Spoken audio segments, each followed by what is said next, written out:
Hello everyone! Today we're gonna do something a little bit different.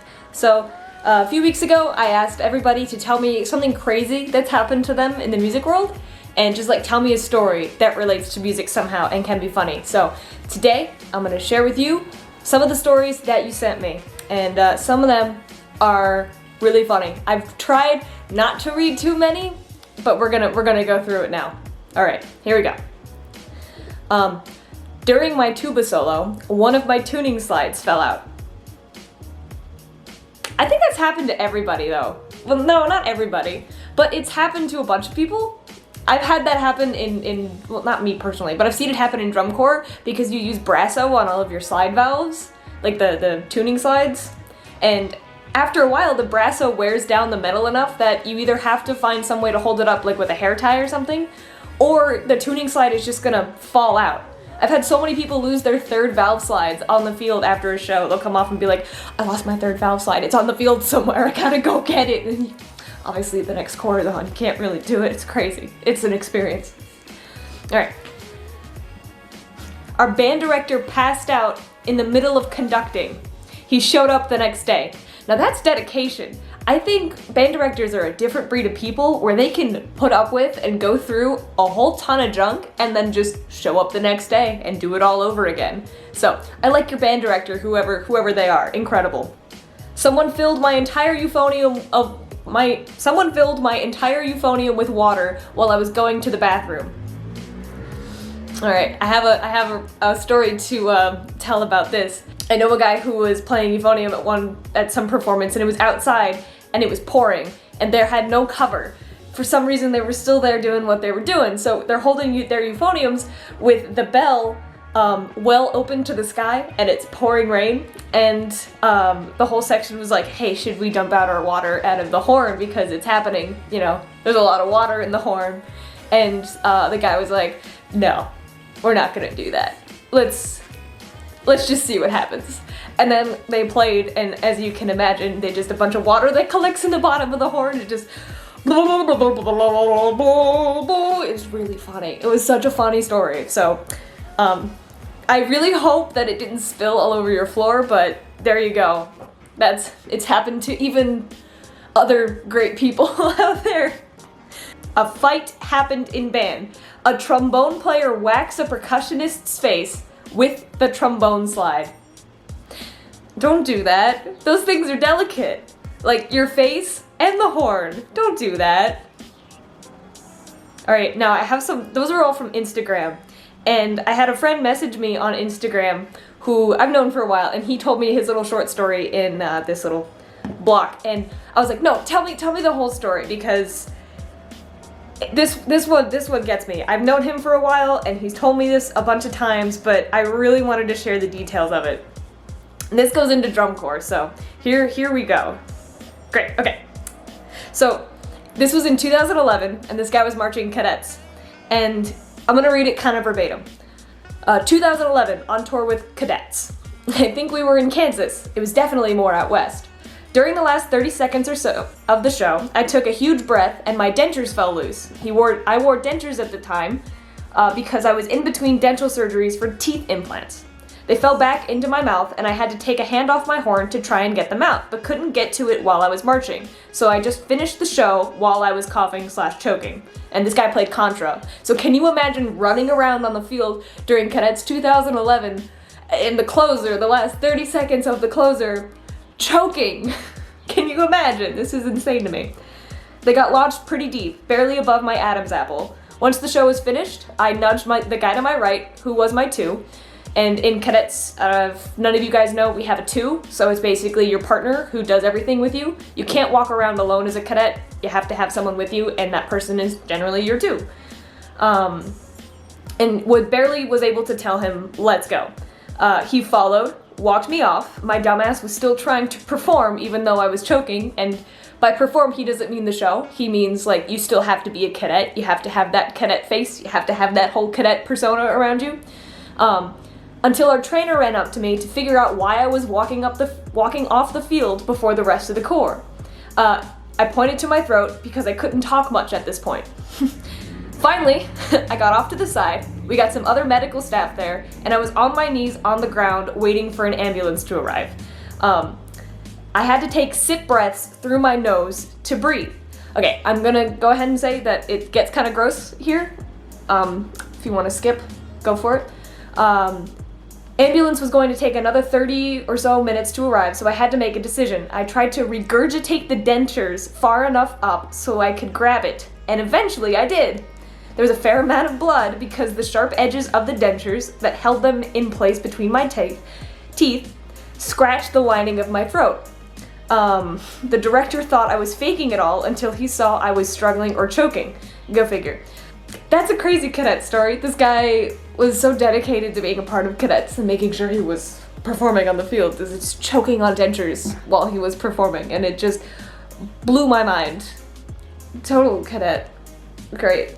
And that being said, I have another story to tell you, and it's kind of from my memory because a friend of mine who I know through performing in brass ensembles with, he's a French horn player, and he marched in 92. Yeah, so he marched in 92, a long, long time ago. All right, well, apparently I didn't save it. So I'll tell you this story from what I remember.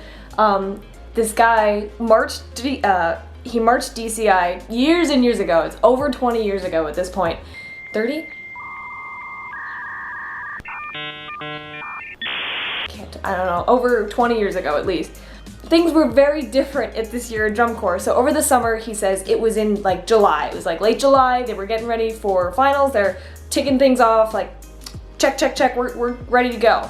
And during this, they had like horn holding sessions. My goodness, I cannot speak today. So they'd have horn holding sessions where for 3 minutes you had to hold your horn up in either carry or playing position, and you couldn't move. And the staff would walk around and just monitor everybody. You couldn't move, couldn't break, couldn't twitch funny, couldn't scratch your arm. You just had to sit there for 3 minutes and hold your horn. And it was just this dreary day. I think they were in the Midwest. They said it was muggy, it was gross, it was just an awful day to be outside. And so they're out doing it, and it's late July. It's a very strong corps. They're out doing their thing in 3 minutes. Oh, and if you moved or twitched or did anything the staff didn't like, they would add 15, 30 seconds to the amount of time that you had to hold your horn up like that. So don't move, basically. And so they're doing that, they're going through it, and then this one guy just starts screaming, like in pain, howling, yelling, but not moving. He didn't move an inch. They found out later that this guy had a bee land on his eyelid while they were holding it up. It was a contra player. Again, what's with contra players? A bee had stung him in the eyelid, and it hurt a lot. So he's sitting there screaming and not moving. And I thought that was the most insane thing, because the guy who was telling the story, he wasn't the one that was stung. But the guy who's telling me this story is like, everyone was like really mad, but really impressed. Really impressed because this guy stayed at attention, stayed at carry, while getting stung on his eyelid by a bee. But at the same time, they're all just like, F you, man. Now we literally have no reason to, like, none of us have any excuse to break form or twitch or do anything during these 3 minutes because you didn't do it when you got stung in the eye by a bee. So apparently that guy wore it as like a badge of honor and shame at the same time, and I thought that was pretty funny. I just really wanted to share that. I have a couple more on Facebook. This is fun. I like this. Y'all are crazy. Okay, so someone on Facebook says, he's like, which story do I pick? Getting my forehead cut open by the conductor's baton during a performance of the wind transcription of the finale to Shostakovich 5, but not noticing until the guy next to me point out that I was covered in blood after we'd finished. Okay, given the tone of the music, it might have looked like my forehead had exploded from the audience, but still. I spent intermission with a few guys putting pressure on the cut with paper towels, while another guy ran to get a clean shirt out of his locker for me for the second half. Oh my gosh, this is in the first half. Or the Christmas, oh my gosh, this is long. Or the Christmas parade where the bottom half of my clarinet fell off. The girl behind me caught it as it bounced, and I walked around with half a clarinet. Or just this past February, doing a symphony gig with a heavily amplified rock flamenco band, and the power failed. We played the next tune, 100% acoustic, with a few battery-powered stand lights. Wow. Wow, that's really cool. Wow, that's a lot.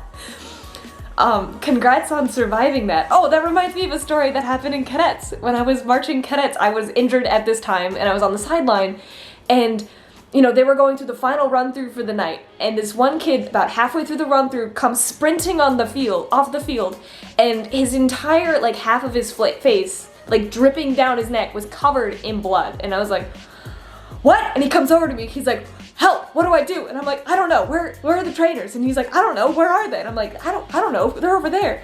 And it turns out, his glove was covered in blood because he had touched it. I don't remember his whole story about how he figured out halfway through the run through that he was covered in blood, but it turned out that it was a saber from a color guard girl, that it was a really windy night or something, but it just hit him on the head really hard. And those things obviously aren't sharp, but it's a giant metal sword. He got hit in the head, and for the rest of the summer he just had this scar. He had a bandage on it for a long time, and I think it's scarred, obviously, but pretty intense. That just reminded me of that. Oh, I have a nice one. Okay, I was getting ready to play my senior year concert in high school, and my phone notified me of an email, but I just turned it off and didn't look. Before the concert started, 2 of my friends walked up to my director and talked to him. Wasn't really paying too much attention. Before the concert started, he started talking to the audience about admissions, and I felt 2 hands on my shoulders, and it was my friends. My director turned to me, and in front of all of the band parents and the audience, announced that I was accepted into the Berry College for Music.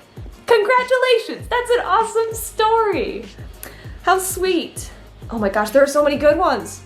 Marching band, 1990-something, New York City Columbus Day Parade. We had just arrived in front of the grandstand with Regis Philbin and Kathy Lee Gifford. My contacts were irritating me. What teen ever takes their contacts out every night? I knew my mother would kill me if I lost another pair, so I came prepared with a case in my uniform. My contact had flipped out of my eye while marching, so I quickly put it into my mouth to stay moist after we performed, and I could put it in the case. My question is, what instrument are you playing that you don't have to use your mouth? If you're playing a brass instrument, that contact is going right in that brass. If you're playing a woodwind, I'd like further explanation.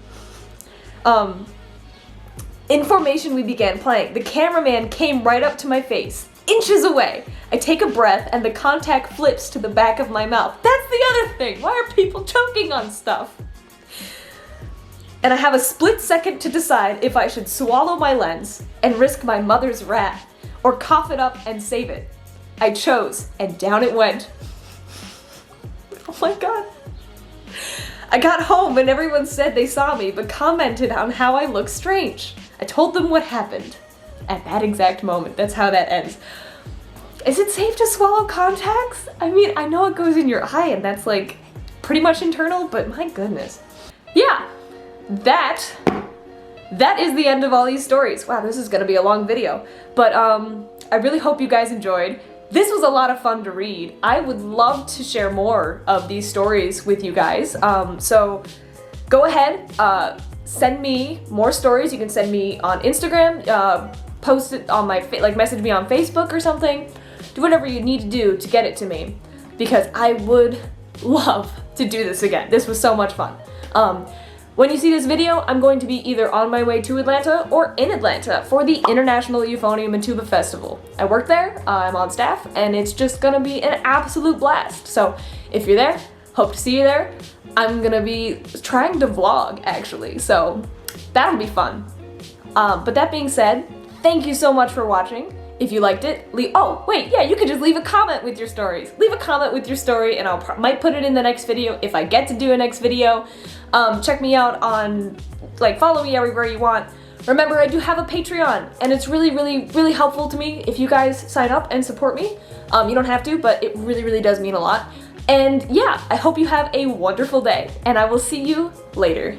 Goodbye.